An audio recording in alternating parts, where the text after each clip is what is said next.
Consciousness movement. All right, I think we are live. All right. Hello, everybody in the whole wide world that is witnessing us from a virtual, non-local perspective. I'm Seth. This is my lovely co-host and dearest friend in the world, Veda Austin. And we were the host of the Integrative Science of Consciousness. Wait, no, what was it called? God knows.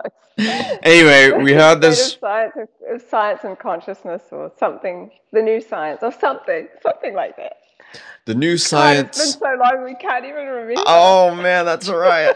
The new science of water and consciousness Con- podcast. No, the integrative science of That's water and it. consciousness The podcast. integrative.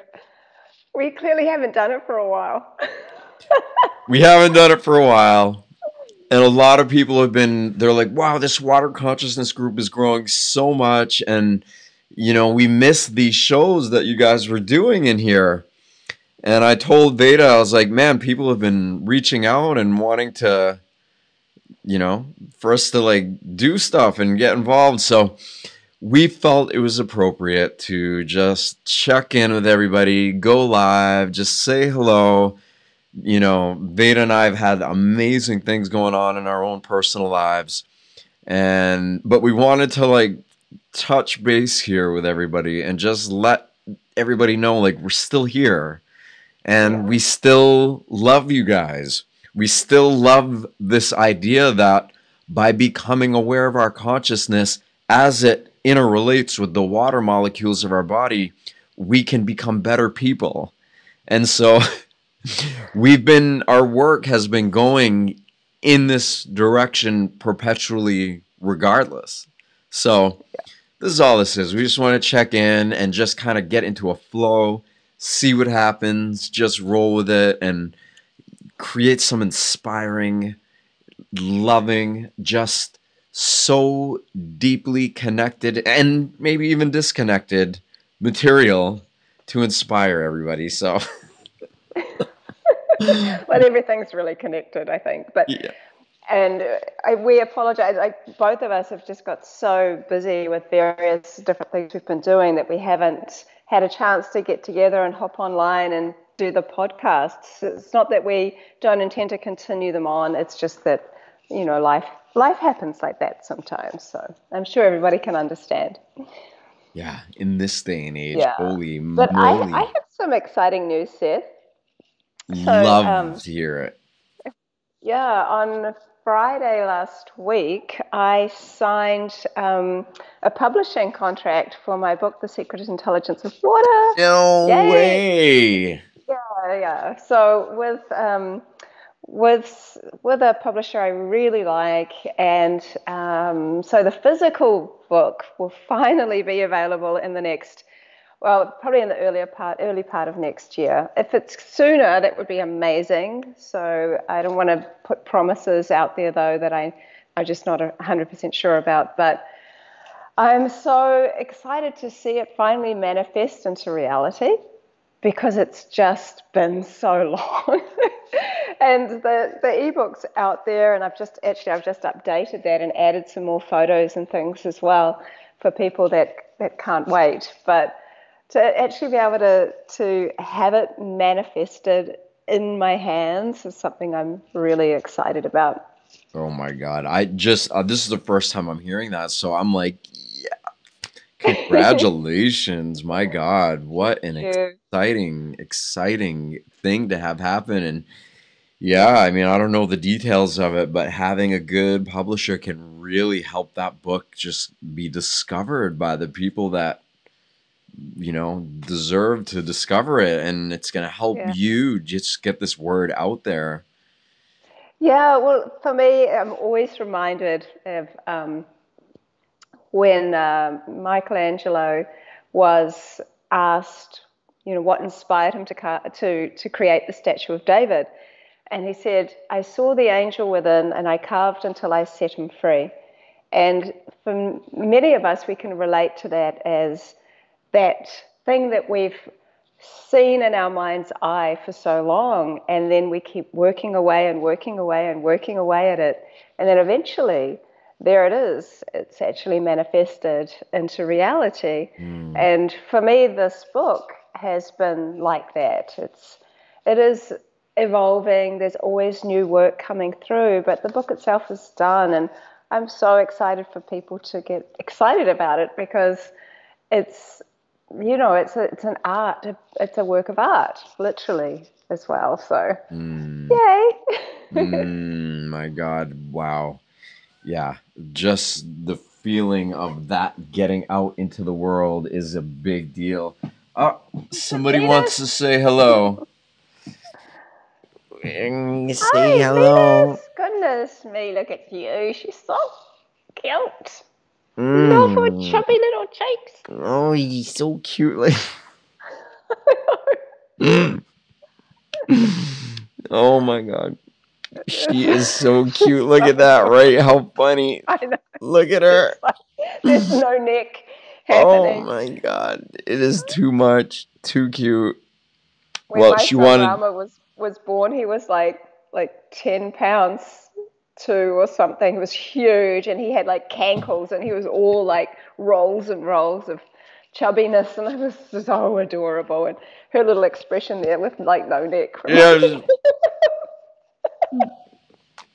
yeah. She doesn't care what she looks like in front of the camera or film. Oh God. So what's been going on with you, Seth? Like I feel like we haven't connected for a while either. So you probably noticed I've been getting the past week. It's kind of slowed down a little bit, but I've been getting contacted by like really really big names in the self help, spirituality, improve your life type.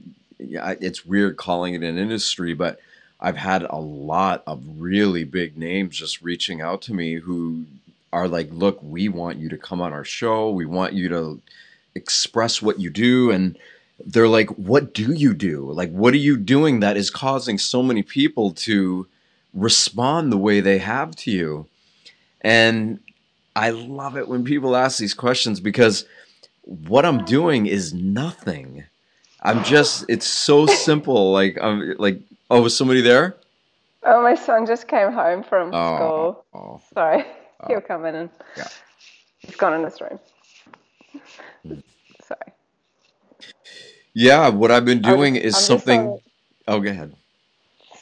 sorry. Oh, there I'm he just on a is. call real quick. Oh, Okay. My stuff. Huh? Oh yeah. Yeah. Sorry, I just remembered I've got to take him to boxing, but it's not for another. I don't have to leave for another sort of 20 minutes.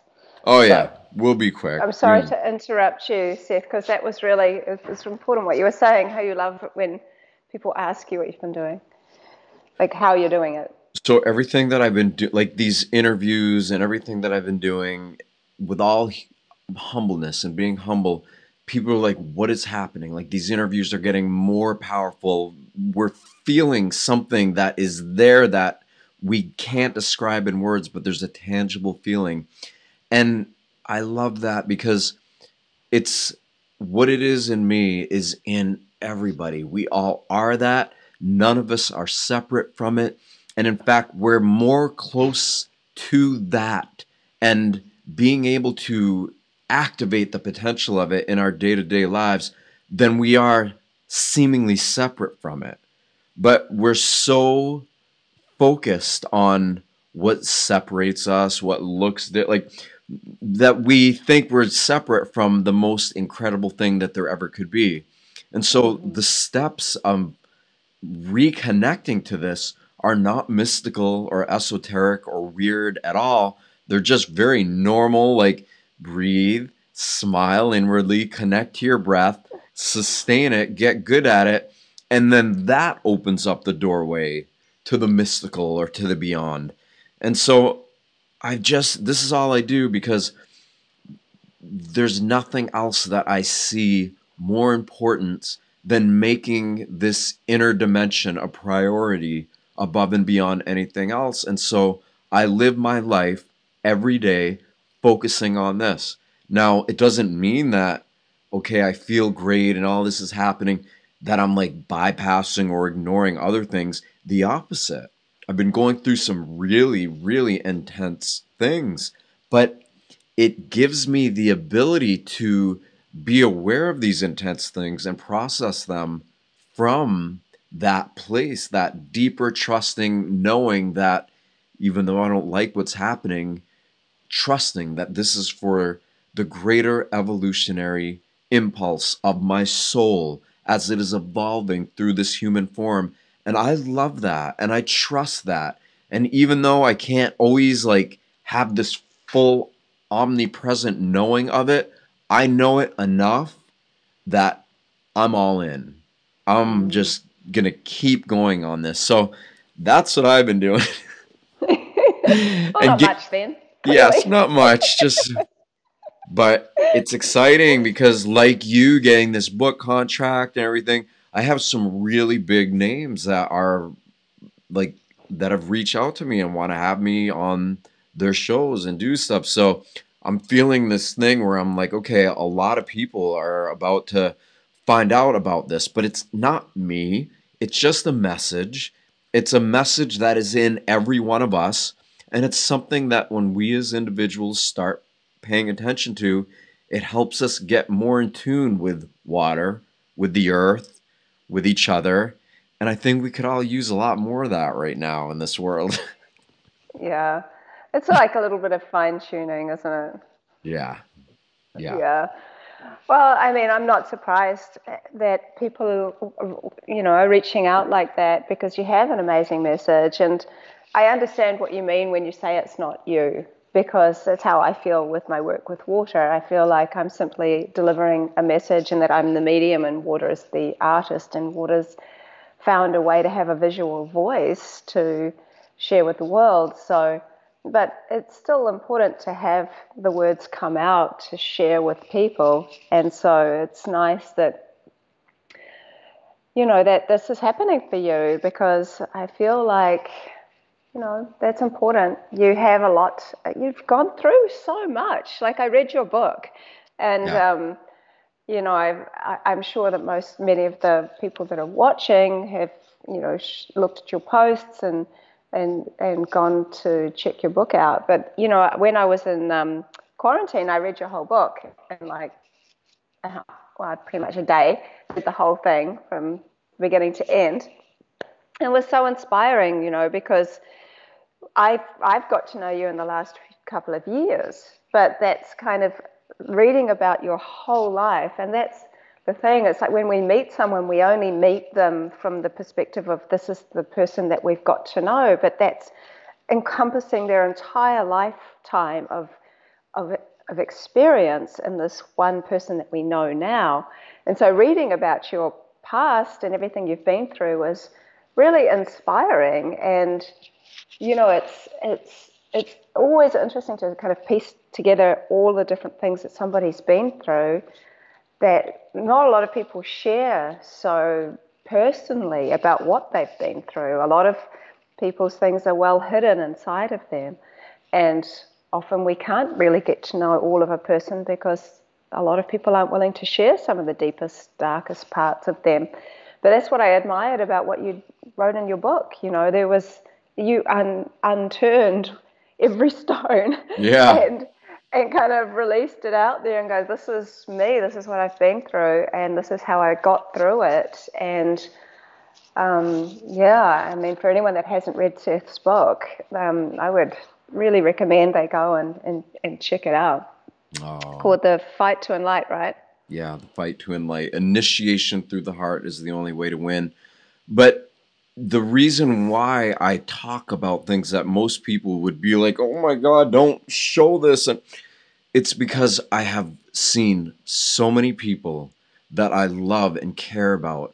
And I've seen so many families who have people that they love and care about die, literally die, and leave their bodies and not come back because they were too afraid to talk about these issues that I'm just like putting out there. Like, It is time to break down social stigmas, social barriers. We have to become comfortable with talking about the things that we're not comfortable talking about, because it's in doing that that we help lighten the load for others who maybe feel stuck or are too embarrassed to admit they have a problem with addiction, or too, like, oh, I don't want to talk about sexual energy because it's weird, or I don't want to talk about overcoming whatever the things that we all go through. Everybody's like afraid to talk about it because it's embarrassing, because their mom, their dad, their family, their friends, their community won't look at them the same, or they think they won't, or they won't accept them the same. And you know what, like, screw that. F that. Like, people are dying, people are going through things.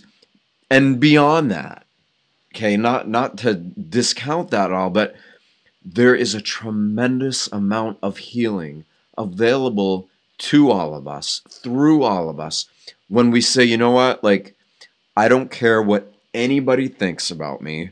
I don't care, like, if they just see my warts and all. I don't care if they judge me and think I'm this and that and the other thing, because I know that in facing these things that could have killed me, that have caused me so much trauma, in facing them in a way that is like, okay, I don't like this. This doesn't feel comfortable, but what if it is for my greatest good? What if this is for the evolutionary impulse of my soul evolving in real time? And this is my opportunity to really find out if that's for real. And I've taken that approach with all of this stuff. And that's why I'm getting the results that I'm getting. That's why I go through some intense stuff, but the breakthroughs are like, oh my God. Yeah. So I want more people to feel that. I want to ease up the barriers. I want to ease up the playing field. I want to make the playing field go away. This is not a game. Like, I want people to feel so comfortable with being so vulnerable, because they feel so confident with the energy that is animating their being and allowing them to be a human, that they trust that by allowing their human vulnerabilities to come out, while they're aware that they are something greater than who they think they are, to heal. This is going to lead to healing. This is going to lead to wholeness. And when we start doing that as a species, as a community, as a society, so many beautiful things can happen so fast. So, And I guess even if it's not getting comfortable with the uncomfortable, sometimes it's just about being brave. And sometimes it's about the smallest things. Like when I was a baby, I got this huge scar on the back of my leg. And so it's like about this big. And so growing up, I had this massive scar on my upper thigh. So I never ever wanted anybody to see it because I felt really embarrassed by it. And it was like this big, thick scar. It looks like I've been like really badly burned. And I wouldn't ever want to like wear a swimming costume because people would see my scar.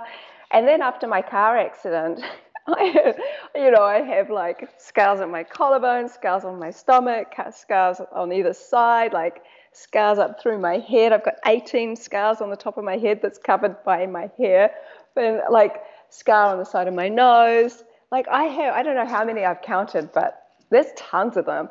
And the one that I'm most like embarrassed about is when on my last operation, the the surgeons didn't tell me that they weren't going to go through the sides, like through my side, to do the bowel surgery, but rather they cut me straight down the middle through my belly button. And so when I woke up and I had this large scar going right, cut my belly button open. And I was just like, what did you do? But they had to put a stent in my bowel, but they didn't tell me they were going to do it.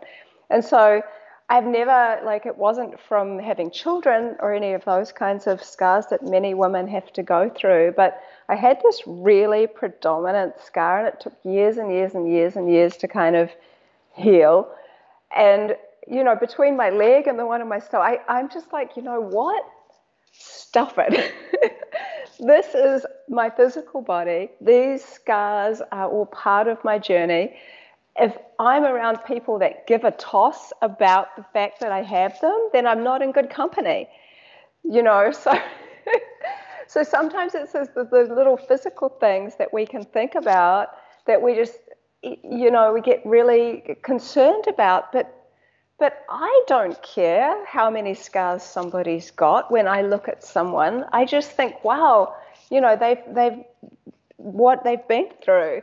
It's not a judgment, but we tend to be so judgmental of ourselves. And so I think part of the freeing mechanism is actually going, well, firstly, why am I judging myself?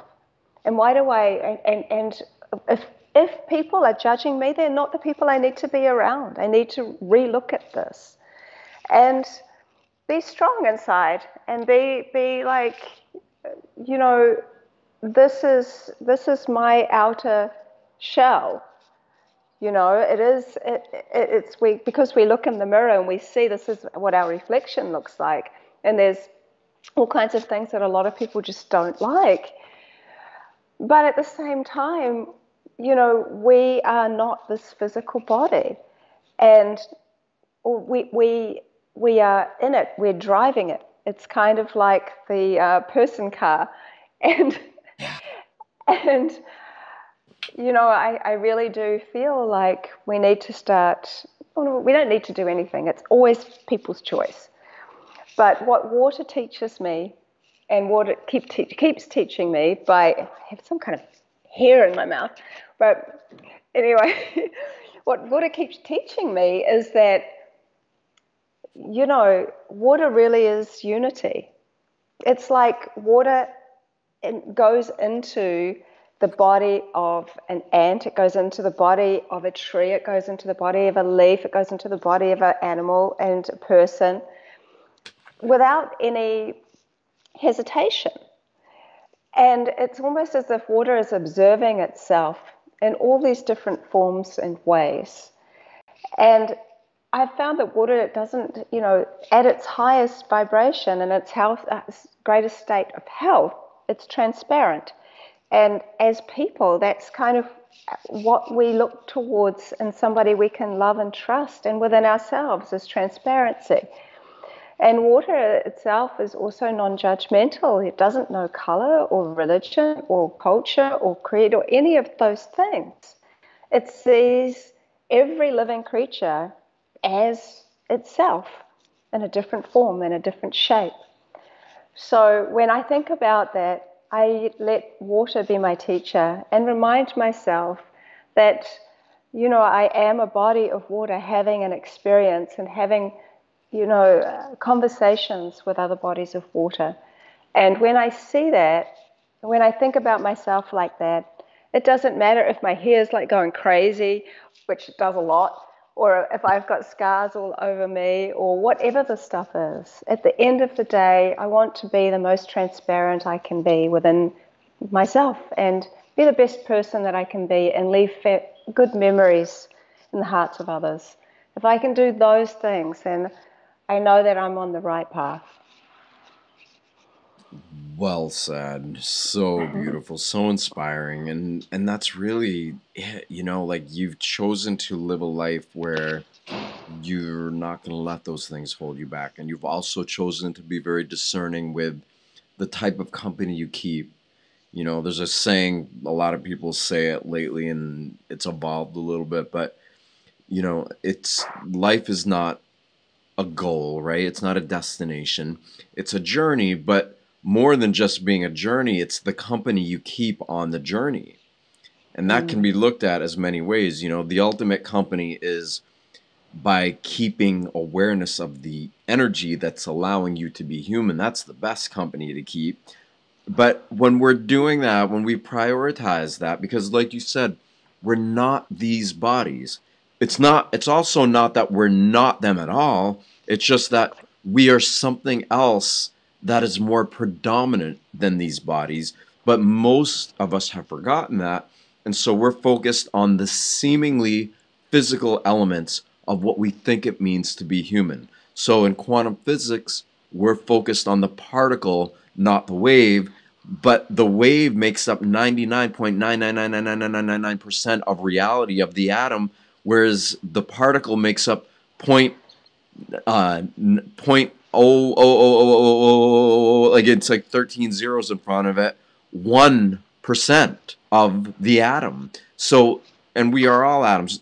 Everything is the wave. It is this quantum field emanating and animating our human form. And when we choose to say, you know what, I might not have a direct, tangible experience of what that is, but I am going to take a leap of faith, because this whole thing of focusing on people, places, and things externally is not working for me.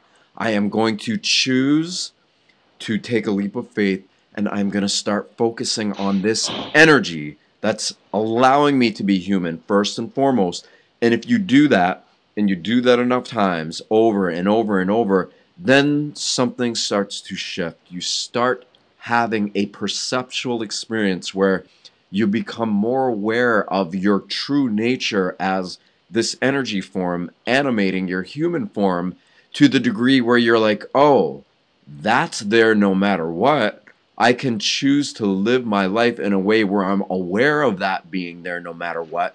And when I do that and I'm happy about it and I'm grateful for it, then it starts to reverberate throughout the organs of my body, allowing me to be able to identify with my true sense of self as this animating form, rather than just this person I believe to be, who's suffering, who had this happen, who had that happen, who had all that.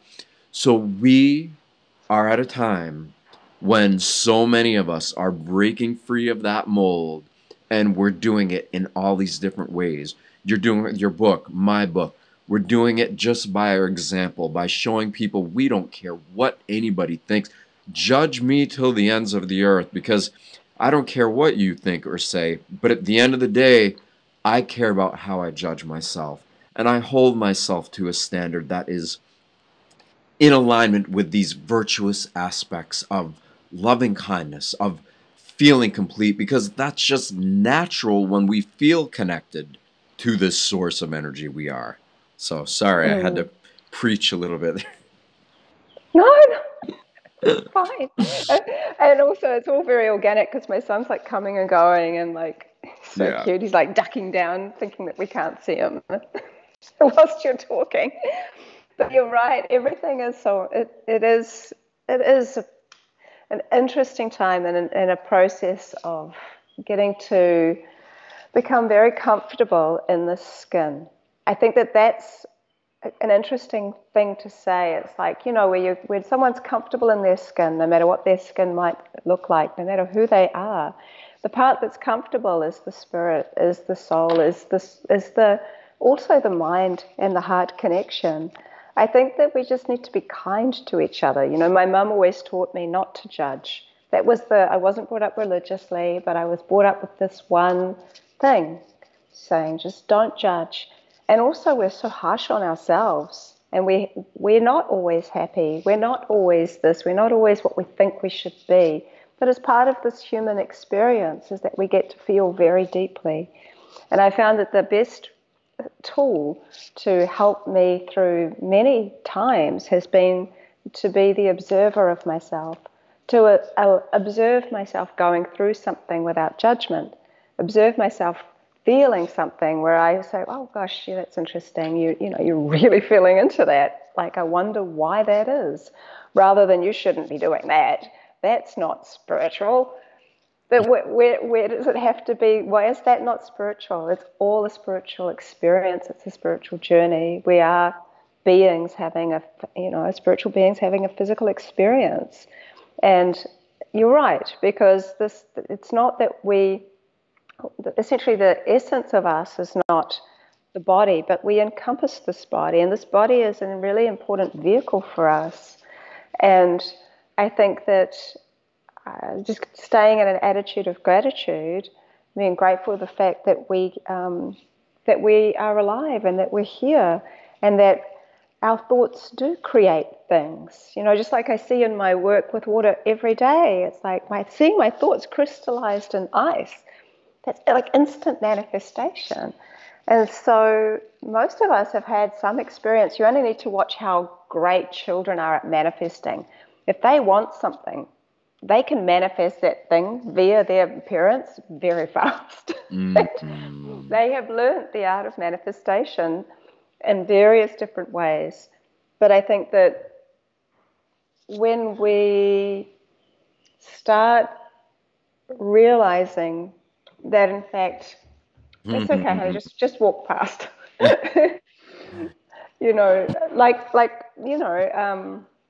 Rama, he wanted to be an actor. He's always wanted to be an actor.